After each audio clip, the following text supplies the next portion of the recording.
ठीक है, तो आज हम करने वाले हैं एक्सरसाइज 1.2।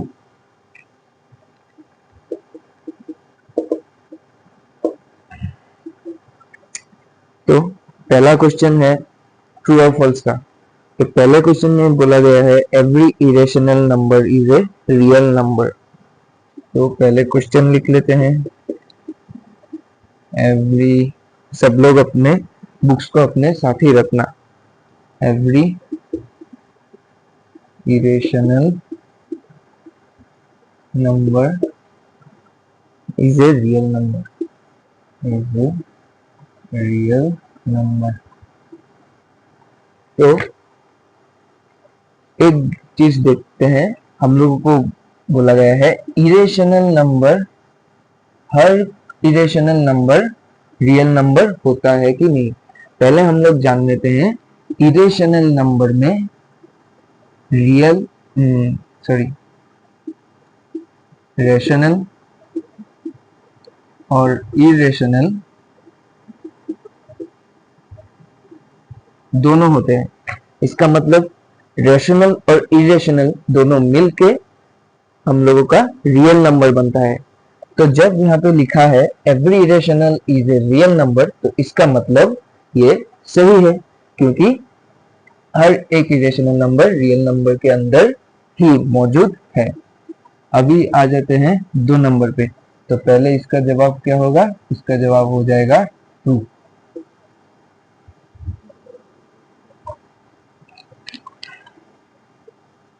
अभी 2 नंबर पे है every point on the number line is of the form root m where m is a natural number. Every point on the number line is of the form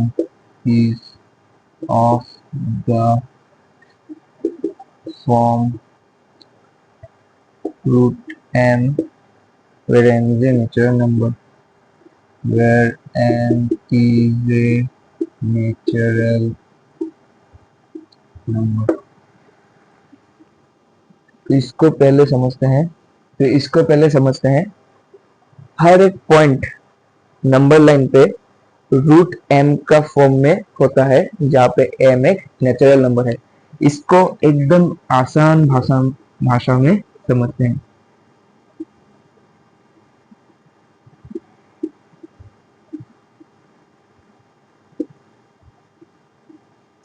पकड़ लो, ये हम लोगों का नंबर लाइन, ठीक है।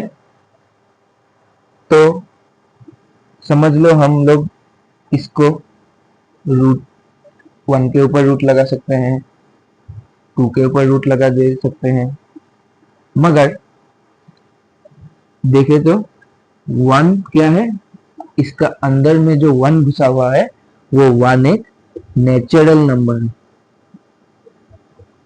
वैसे 2 भी एक नेचुरल नंबर है, लेकिन अगर थोड़ा इस साइड में आ जाते हैं तो ये नेगेटिव नंबर्स क्या है। अगर नेगेटिव नंबर्स के ऊपर मैं ऐसा रूट लगा देता हूँ, तो ये -2 क्या हो जाएगा? ये क्या नेचुरल होगा? ये नेचुरल बिल्कुल भी नहीं होगा, क्योंकि हम लोगों को पता है नेचुरल नंबर हमेशा 1 2 3 4 हमेशा 1 से कंटिन्यू होगा। तो ये जो नंबर 2 वाला है, ये हम लोगों का हो जाएगा फॉल्स। अभी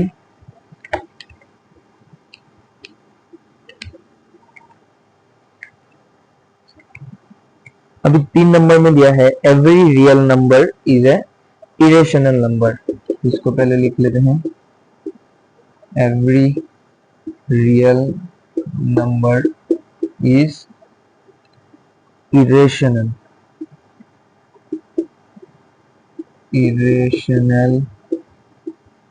नंबर। तो ये थोड़ा 1 का तरह ही है। अगर देखें तो रियल नंबर में इरेशनल भी होता है और रेशनल भी होता है, ठीक है। तो जब बोला गया है एवरी, मतलब हर कोई रियल नंबर इरेशनल ही होगा, ये एकदम गलत है। क्योंकि रियल नंबर पे तो रेशनल भी घुसा हुआ है, तो रेशनल नंबर तो कभी भी इरेशनल नहीं हो सकता, तो इसलिए इसका आंसर क्या हो जाएगा, इसका आंसर भी फॉल्स हो जाएगा। तो हम लोगों का ट्रू और फॉल्स हो गया खत्म।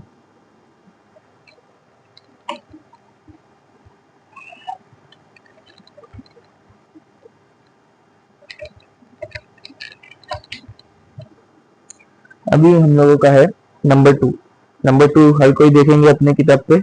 Are the square roots of all positive integers irrational if not given example of the square root of a number that is rational number? तो ठीक है, पहले क्वेश्चन को थोड़ा लिख लेते हैं।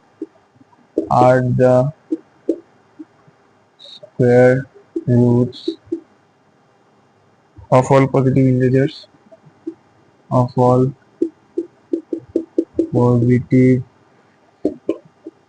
integers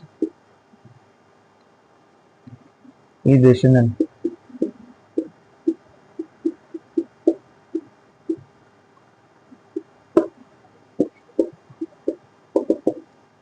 पहले इस क्वेश्चन का जवाब देखो। Are the square roots of all positive integers irrational? किसी के नंबर, किसी पॉजिटिव इंटेजर के ऊपर में अगर मैं स्क्वायर रूट लगा देता हूं तो वो क्या इरेशनली होगा? ऐसा नहीं हो सकता। क्यों नहीं हो सकता? क्योंकि हमारे पास ऐसे भी कुछ नंबर है, जैसे कि हमारे पास 4 है, इसका आंसर हमेशा 2 निकलता है। अगर हम लोग 9 के ऊपर रूट लगाते हैं जो कि एक पॉजिटिव इंटेजर है, फिर भी आंसर 3 निकलता है, तो रेशनल निकलेगा। फिर हम लोग ऐसे ही 25 है एक पॉजिटिव इंटेजर और उसके ऊपर रूट लगा देने से इसका आंसर निकलता है 5, जो कि है रेशनल, इरेशनल नहीं है। तो इससे हम लोगों को पता चलता है the square roots of all positive integers are not irrational. ठीक है, तो इसके सेकंड स्टेप में हम लोगों को इफ नॉट गिवन एग्जाम्पल बोला था, तो यही हम लोगों का एग्जाम्पल हो गया। ठीक है, तो हम लोग पहले लिखेंगे नो, पहला आंसर तो नो हो जाएगा। No the square roots of all positive integers are not irrational।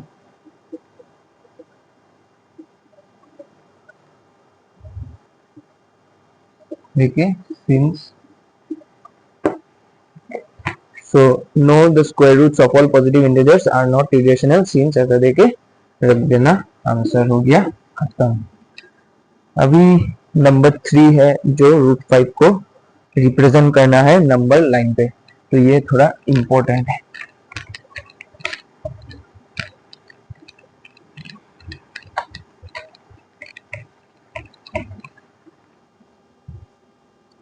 तो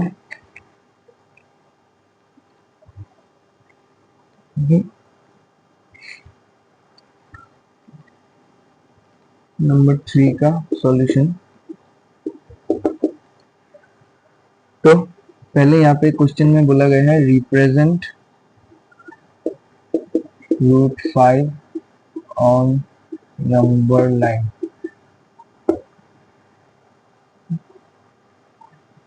तो नंबर लाइन में रिप्रेजेंट करने को बोला है, तो सबसे पहले एक नंबर लाइन बना दो। यहाँ पे पकड़ लो -2 -1 0 1 2 3। तो इस चीज को करने के लिए हमें पाइथागोरस थ्योरम का जरूरत पड़ेगा। तो पाइथागोरस थ्योरम के लिए हमेशा हम लोगों को 90 एक राइट एंगल ट्राइंगल चाहिए होता है। तो हमेशा एक थ्योरी होता है, ऐसा मतलब जनरल फॉर्मूला, हमेशा नंबर लाइन पे ऐसा टाइप का एक ट्राइंगल बैठेगा। यही ट्राइंगल हम लोगों को यहाँ पे बैठाना है। लेकिन इसका हम लोगों को जो बेस है, बेस में क्या वैल्यू होगा, इस परपेंडिकुलर साइड में क्या वैल्यू होगा, वो डिसाइड करना पड़ेगा। अभी हम लोगों को पता है पाइथागोरस थ्योरम के हिसाब से ये जो 90 डिग्री है, हमेशा याद रखना ये एल शेप जहां पे दिखेगा वो उसका कॉर्नर पे ही होगा ये 90 डिग्री का एंगल। ये देखो यहाँ पे एल शेप बना है और इस जगह में 90 डिग्री होता है, तो इसका हाइपोटेनियस होगा इस 90 डिग्री के ऑपोजिट साइड में। तो 90 डिग्री के ऑपोजिट वाला जो साइड होगा वही होगा हमारा हाइपोटेनियस, और नीचे वाला हमेशा होता है बेस, और जो तुम्हारा ये वर्टिकल लाइन रहता है, वर्टिकल वाला हो जाएगा परपेंडिकुलर। तो अभी मुझे बेस में ऐसा क्या वैल्यू पकड़ूं और मैं परपेंडिकुलर में क्या वैल्यू लूं। तो पाइथागोरस के फॉर्मूला के हिसाब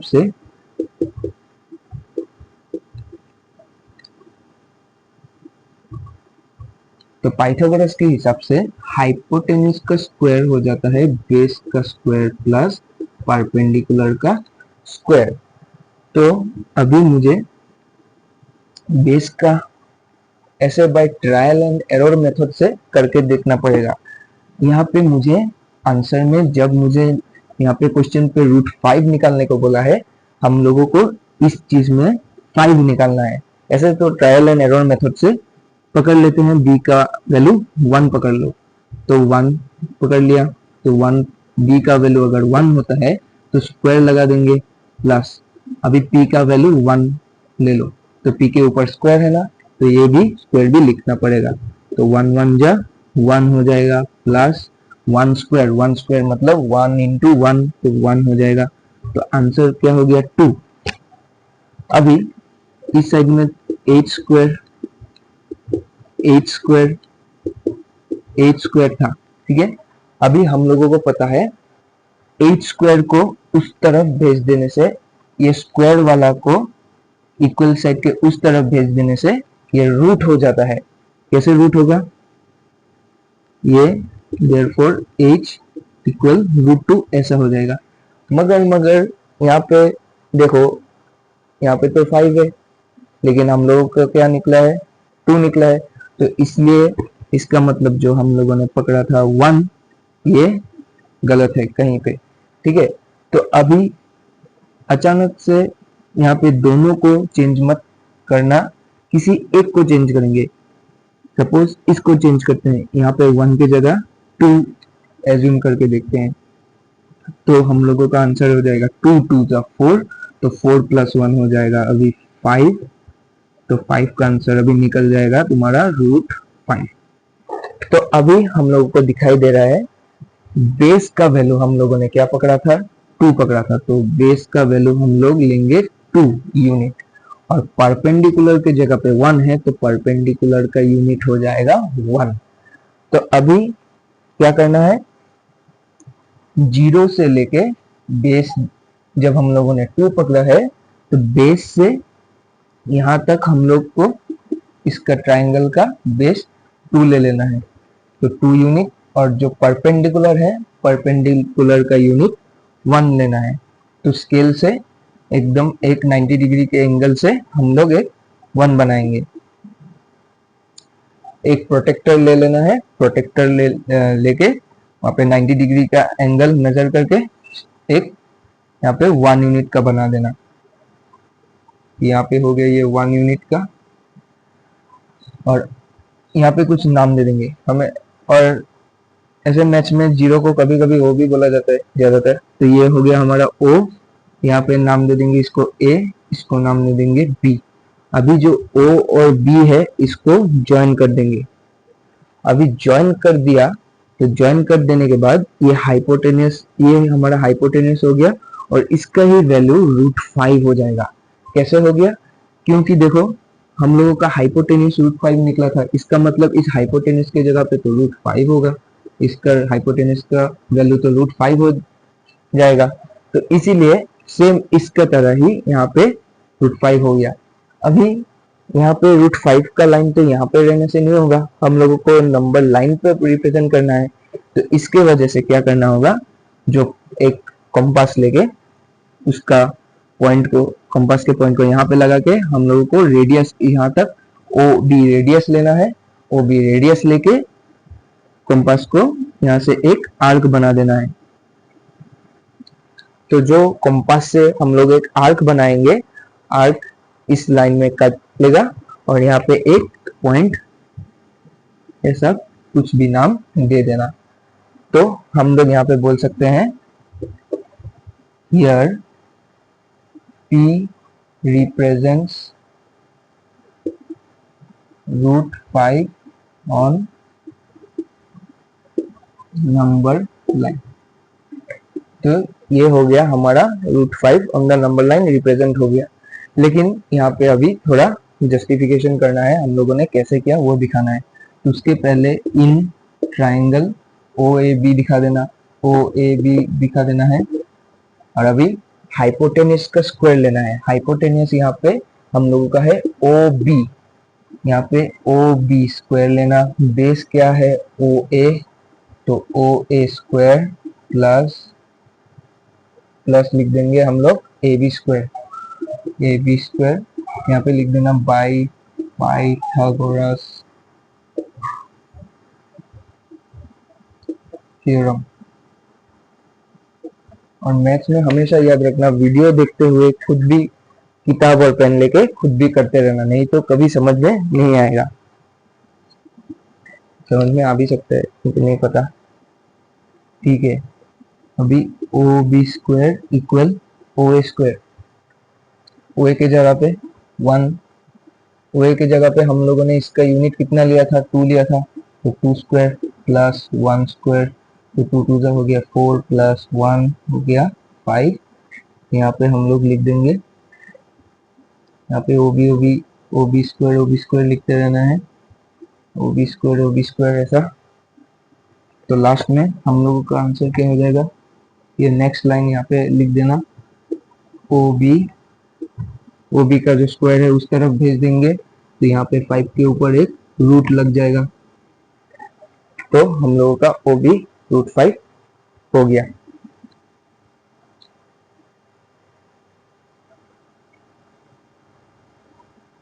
आंसर हो गया खत्म।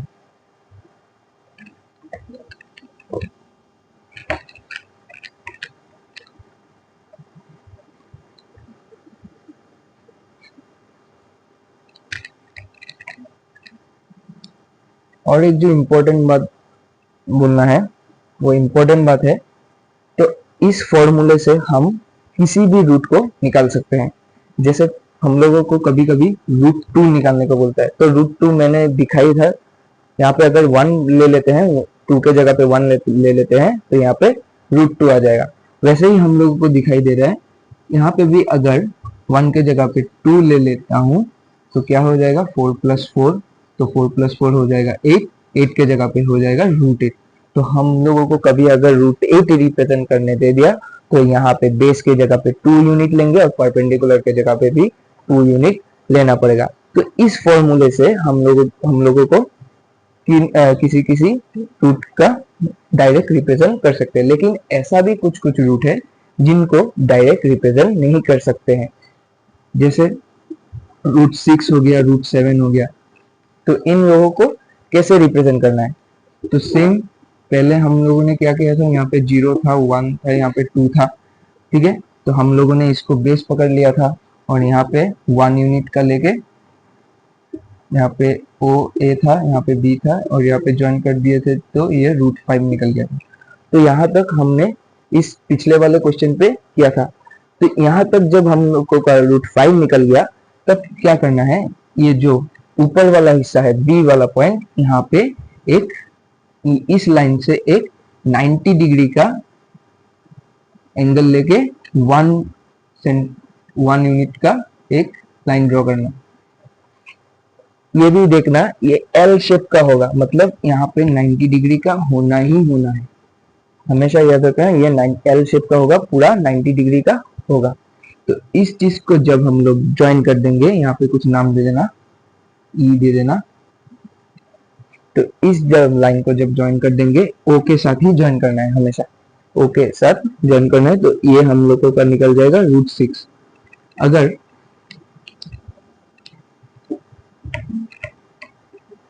अगर फिर से हम लोगों को अभी √7 चाहिए, फिर से अभी एक 1 यूनिट का और बढ़ा देना है।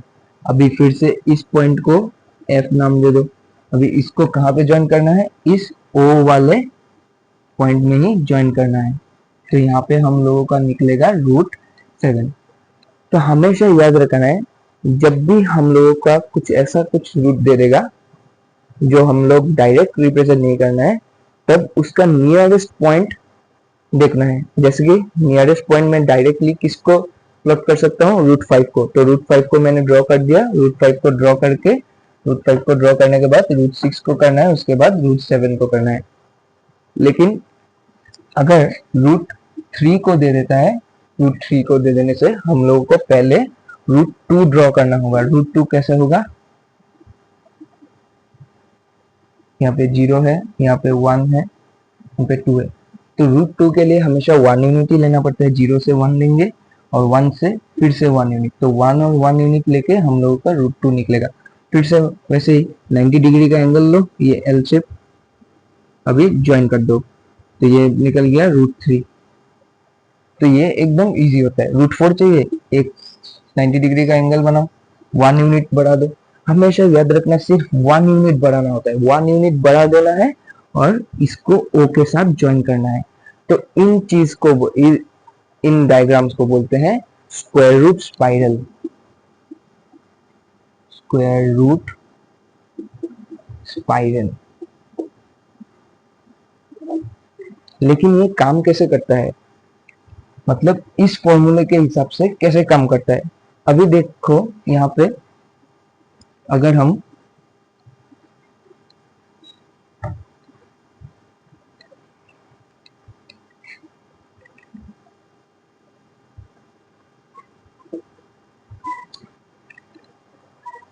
लोग इसको एज्यूम करते हैं बेस का वैल्यू 2 और परपेंडिकुलर का वैल्यू 1, तब हम लोगों का निकलता है √5।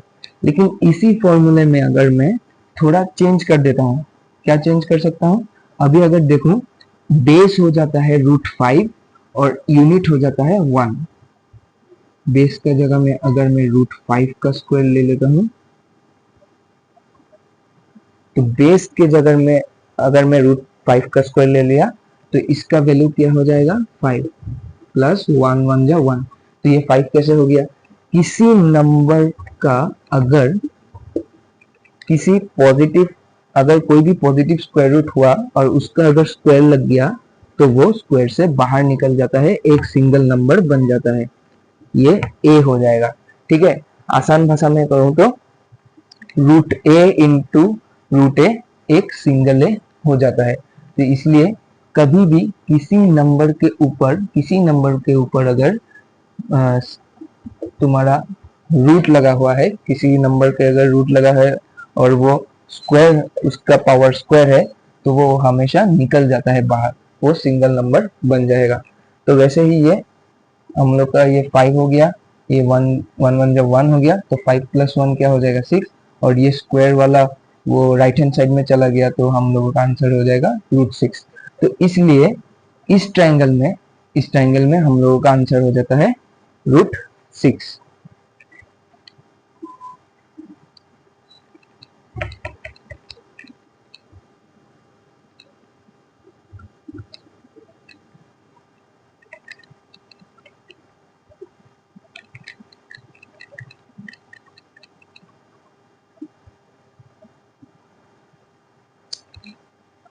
अभी सपोज हम लोगों को √6 को यहाँ पे प्लॉट करना है, तो प्लॉट करना है तो सेम ही मेथड है। यहाँ पे हम लोगों को कंपास से सेंटर लेना है और फिर OE रेडियस लेना है। OE रेडियस लेके यहाँ से एक आर्क बना देना है। तो आर्क बना के यहाँ पे ज्वाइन करेगा, यहाँ पे लिख P मार्क कर देना है। तो यहाँ पे तो सबसे पहले हम लोग ट्राइंगल अभी OAB जब पहले लिए थे, इसको √5 को प्लॉट किए थे, लेकिन अभी √6 को प्लॉट किया है, तो सिर्फ अभी ऊपर वाले ट्राइंगल को प्रूफ करना है। तो तो ये हम लोगों का ट्राइंगल का नाम है OBE। ये ऊपर का हिस्सा ट्राइंगल को प्रूफ करेंगे, OBE। तो इन ट्राइंगल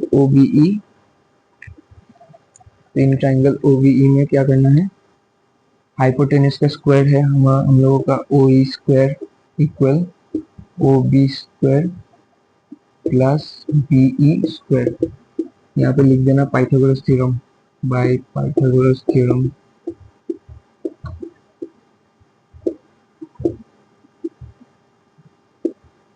फिर इसका वैल्यू जो जो हम लोगों ने ट्रायल मेथड में लिखे थे वही लिख देना। यहाँ पे √5 का होल स्क्वायर प्लस 1 स्क्वायर, यहाँ पे 5 हो गया, यहाँ पे 1 हो गया, इसका मतलब 6 हो गया।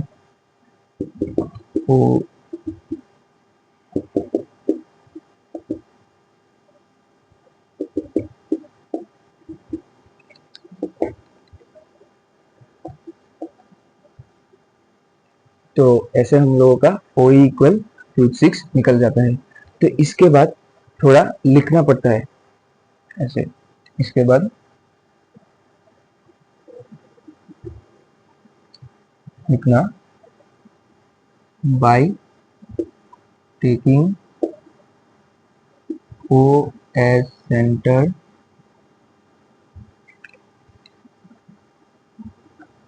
and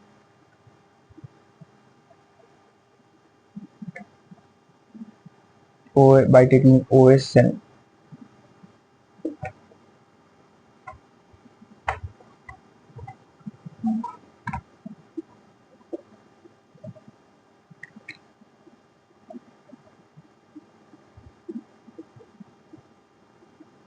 and arc, by taking O as center and OE as radius, we draw an arc on the number line which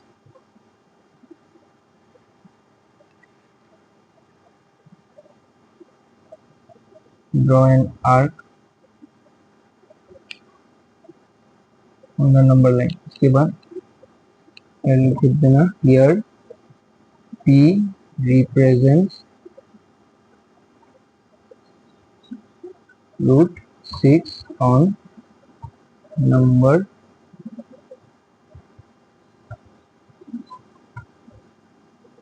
line। ये नंबर लाइन लिखा है, here P represents √6 on the number line। तो मैं आशा करता हूँ आप लोगों को ये समझ में आ गया। कुछ भी डाउट रहने से मुझे बोलना, मैं सॉल्व करने का पूरा कोशिश करूंगा। तो आज का क्लास यहाँ पे खत्म होता है। Thank you.